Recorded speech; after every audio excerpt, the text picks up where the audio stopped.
Energy is the working power in all achievement. Inert coal it converts to fire, and water it transmutes into steam. It vivifies and intensifies the commonest talent until it approaches to genius, and when it touches the mind of the dullard, it turns into a living fire, that which before was sleeping in inertia. Energy is a moral virtue, its opposing vice being laziness. As a virtue, it can be cultivated, and the lazy man can become energetic by forcibly arousing himself to exertion. Compared with the energetic man, the lazy man is not half alive. Even while the latter is talking about the difficulty of doing a thing, the former is doing it. The active man has done a considerable amount of work before the lazy man has roused himself from sleep. While the lazy man is waiting for an opportunity, the active man has gone out, met and utilized half a dozen opportunities. He does things while the other is rubbing his eyes. Energy is one of the primal forces. Without it, nothing can be accomplished. It is the basic element in all forms of action. The entire universe is a manifestation of tireless, though inscrutable, energy. Energy is indeed life, and without it there would be no universe, no life. When a man has ceased to act, when the body lies inert and all the functions have ceased to act, then we say he is dead. And insofar as a man fails to act, he is so far dead. Man, mentally and physically, is framed for action, and not for swinish ease. Every muscle of the body, being a lever for exertion, is a rebuke to the lazy man. Every bone and nerve is fashioned for resistance. Every function and faculty is there for a legitimate use. All things have their end in action. All things are perfected in use. This being so, there is no prosperity for the lazy man, no happiness, no refuge, and no rest. For him, there is not even the ease which he covets. For he, at last, becomes a homeless outcast, a troubled, harried, despised man, so that the proverb wisely puts it that the lazy man does the hardest work. In that, avoiding the systemic labor of skill, he brings upon himself the hardest lot. The man of energy exerts himself to the accomplishment of some end or ends. The end may be a good one or a bad one. But if a bad one, that is the abuse of energy which reacts destructively on the doer, like one striking a wall with his fist, and only injures his own hand. Energy is always good, but it is only useful when applied to good ends, and those ends, when reached, constitute happiness, success, and prosperity. Yet energy misapplied is better than no energy at all. This is powerfully put by St. John in the words, "I would have you either hot or cold.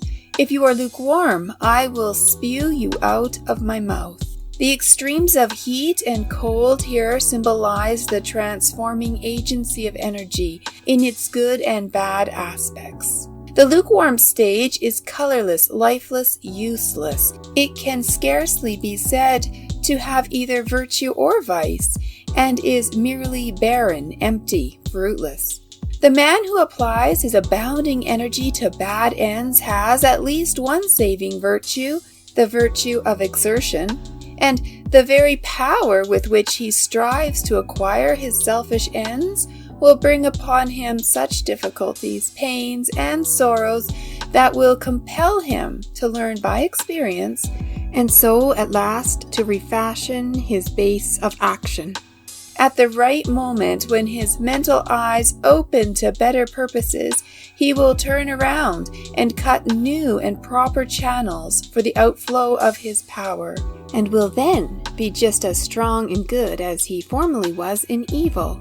This truth is beautifully crystallized in the old proverb, "The greater the sinner, the greater the saint."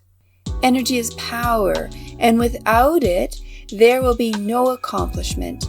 There will not even be virtue, for virtue does not only consist of not doing evil, but also and primarily of doing good. There are those who try yet fail through insufficient energy. Their efforts are too feeble to produce positive results. Such are not vicious, and because they never do any deliberate harm, are usually spoken of as good men that fail. But to lack the initiative to do harm is not to be good. It is only to be weak and powerless. He is the truly good man who, having the power to do evil, yet chooses to direct his energies in ways that are good. Without a considerable degree of energy, therefore, there will be no moral power. What good there is will be latent and sleeping. There will be no going forth of good, just as there can be no mechanical motion without the motive power. Energy is the informing power in all doing in every department of life, and whether it be along material or spiritual lines. The call to action, which comes not only from the soldier, but from the lips or pen of every teacher in every grade of thought, is a call to men to rouse their sleeping energy and to do vigorously the task at hand. Even the men of contemplation and meditation never cease to rouse their disciples to exertion in meditative thought. Energy is alike needed in all spheres of life. And not only are the rules of the soldier, the engineer, and the merchant rules of action, but nearly all the precepts of the saviors, sages, and saints are precepts of doing. The advice of one of the great teachers to his disciples, "Keep wide awake," tersely expresses the necessity for tireless energy if one's purpose is to be accomplished, and is equally good advice to the salesman as to the saint. Eternal vigilance is the price of liberty, and liberty is the reaching of one's fixed end. It was the same teacher who said, "If anything is to be done, let a man do it at once. Let him attack it vigorously." The wisdom of this advice is seen when it is remembered that action is creative, that increase and development follow upon legitimate use. To get more energy, we must use to the full that which we already possess.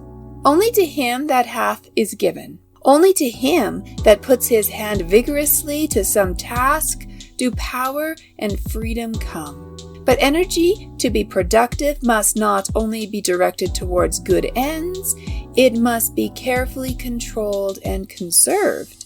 The conservation of energy is a modern term expressive of that principle in nature by which no energy is wasted or lost. And the man whose energies are to be fruitful in results must work intelligently upon this principle. Noise and hurry are so much energy running to waste.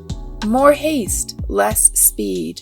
The maximum of noise usually accompanies the minimum of accomplishment. With much talk, there is little doing. Working steam is not heard. It is the escaping steam which makes a great noise. It is the concentrated powder which drives the bullet to its mark.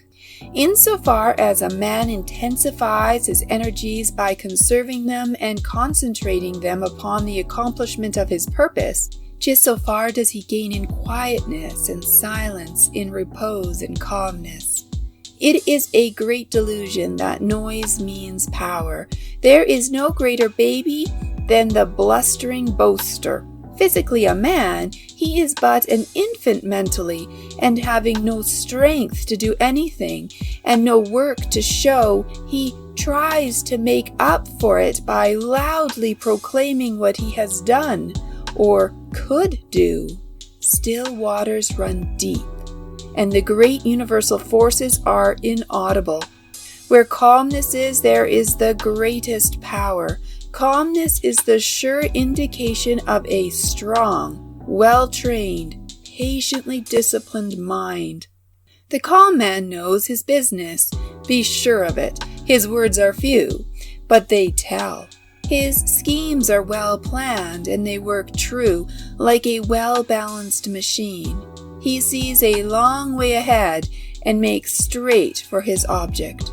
The enemy, difficulty, he converts into a friend and makes profitable use of him, for he has studied well how to agree with his adversary while he is in the way with him. Like a wise general, he has anticipated all emergencies. Indeed, he is the man who is prepared beforehand. In his meditations, in the councils of his judgment, he has conferred with causes and has caught the bent of all contingencies. He is never taken by surprise. He is never in a hurry, is safe in the keeping of his own steadfastness, and is sure of his ground. You may think you have got him, only to find the next moment that you have tripped in your own haste, and that he has got you, or rather that you, wanting calmness, have hurried yourself into the dilemma which you had prepared for him. Your impulse cannot do battle with his deliberation, but is foiled at the first attack. Your uncurbed energy cannot turn aside the wisely directed steam of his concentrated power. He is armed at all points. By a mental jujitsu acquired through self-discipline, he meets opposition in such a way that it destroys itself. Upbraid him with angry words, and the reproof hidden in his gentle reply searches to the very heart of your folly, and the fire of your anger sinks into the ashes of remorse. Approach him with a vulgar familiarity, and his look at once fills you with shame and brings you back to your senses.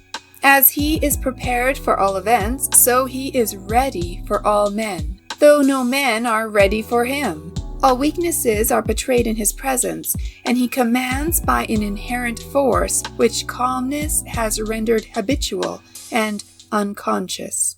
Calmness, distinguished from the dead placidity of languor, is the acme of concentrated energy. There is a focused mentality behind it. In agitation and excitement, the mentality is dispersed. It is irresponsible and is without force or weight. The fussy, peevish, irritable man has no influence. He repels and not attracts. He wonders why his easygoing neighbor succeeds and is sought after, while he, who is always hurrying, worrying, and troubling, he miscalls it striving, fails, and is avoided. His neighbor, being a calmer man, not more easygoing but more deliberate, gets through more work, does it more skillfully, and is more self-possessed and manly. This is the reason of his success and influence. His energy is controlled and used, while the other man's energy is dispersed and abused.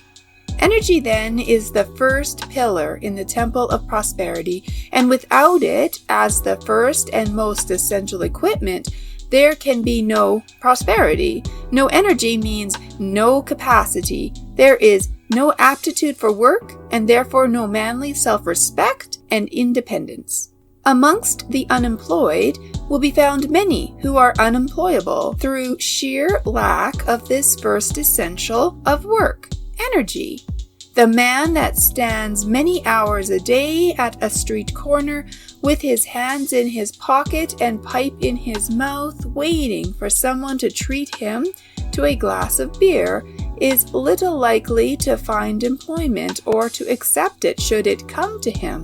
Physically flabby and mentally inert, he is every day becoming more so, is making himself more unfit to work and therefore unfit to live. The energetic man may pass through temporary periods of unemployment and suffering, but it is impossible for him to become one of the permanently unemployed. He will either find work or make it, for inertia is painful to him, and work is a delight. And he who delights in work will not long remain unemployed. The lazy man does not wish to be employed. He is in his element when doing nothing. His chief study is how to avoid exertion. To vegetate in semi-torpor is his idea of happiness. He is unfit and unemployable. Even the extreme socialist who places all unemployment at the door of the rich would discharge a lazy servant, and so add one more to the army of the unemployed. For laziness is one of the lowest vices, repulsive to all active, right-minded men. But energy is a composite power. It does not stand alone. Involved in it are qualities which go to the making of vigorous character and the production of prosperity. Mainly these qualities are contained in the four following characteristics. 1. Promptitude. 2. Vigilance. 3. Industry. 4. Earnestness. The pillar of energy is therefore a concrete mass composed of these four tenacious elements. They are tough, enduring, and are calculated to withstand the wildest weather of adversity. They all make for life, power, capacity, and progress. Promptitude is a valuable possession. It begets reliability. People who are alert, prompt, and punctual are relied upon. They can be trusted to do their duty and to do it vigorously and well. Masters who are prompt are a tonic to their employees and a whip to those inclined to shirk.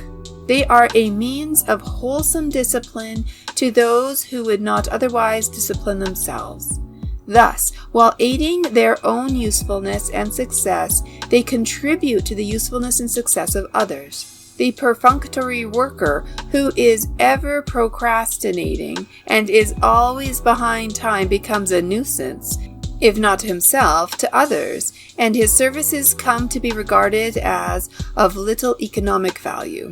Deliberation and dispatch, handmaids of promptitude, are valuable aids in the achievement of prosperity.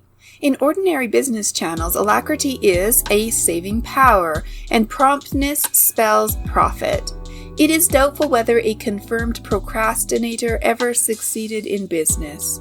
I have not yet met one such, though I have known many who have failed. Vigilance is the guard of all the faculties and powers of the mind. It is the detective that prevents the entrance of any violent and destructive element. It is the close companion and protector of all success, liberty, and wisdom. Without this watchful attitude of mind, a man is a fool, and there is no prosperity for a fool. The fool allows his mind to be ransacked and robbed of its gravity, serenity, and judgment by mean thoughts and violent passions as they come along to molest him. He is never on his guard, but leaves open the doors of his mind to every nefarious intruder. He is so weak and unsteady as to be swept off his balance by every gust of impulse that overtakes him. He is an example to others of what they should not be. He is always a failure, for the fool is an offense to all men, and there is no society that can receive him with respect. As wisdom is the acme of strength, so folly is the other extreme of weakness. The lack of vigilance is shown in thoughtlessness and in a general looseness in the common details of life. Thoughtlessness is but another name for folly. It lies at the root of a great deal of failure and misery. No one who aims at any kind of usefulness and prosperity, for usefulness in the body politic and prosperity to oneself cannot be served, can afford to be asleep with regard to his actions and the effect of those actions on others and reactively on himself. He must, at the outset of his career, wake up to a sense of his personal responsibility. He must know that wherever he is, in the home, the counting house, the pulpit, the store, in the schoolroom, or behind the counter, in company or alone, at work or at play, his conduct will materially affect his career for good or bad. For there is a subtle influence in behavior which leaves its impress on every man, woman, and child that it touches, and that impress is the determining factor in the attitude of persons towards one another. It is for this reason that the cultivation of good manners plays such an important part in all coherent society. If you carry about with you a disturbing or disagreeable mental defect, it needs not to be named and known to work its poison upon your affairs. Its corrosive influence will eat into all your efforts and disfigure your happiness and prosperity, as a powerful acid eats into and disfigures the finest steel. On the other hand, if you carry about an assuring and harmonious mental excellence, it needs not that those about you understand it to be influenced by it. They will be drawn towards you in goodwill, often without knowing why, and that good quality will be the most powerful support in all your affairs, bringing you friends and opportunities and greatly aiding in the success of all your enterprises. It will even right your mistakes and largely neutralize the bad effects of your minor incapacities, covering a multitude of faults. Thus we receive at the hands of the world according to the measure of our giving. For bad, bad. For good, good.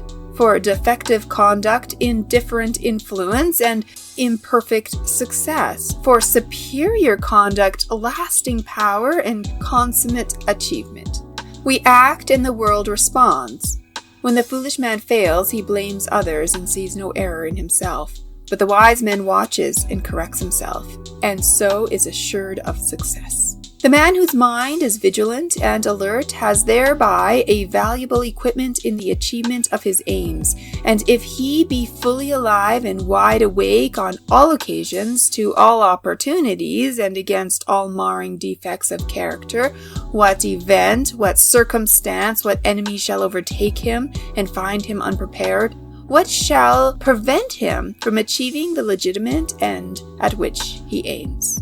Industry brings cheerfulness and plenty. Vigorously industrious people are the happiest members of the community. They are not always the richest, if by riches is meant the superfluidity of money, but they are always the most light-hearted and joyful, and the most satisfied with what they do and have, and are therefore the richer, if by richer we mean more abundantly blessed. Active people have no time for moping and brooding or for dwelling selfishly upon their ailments and troubles. Things most used are kept the brightest, and people most employed best retain their brightness and buoyancy of spirit.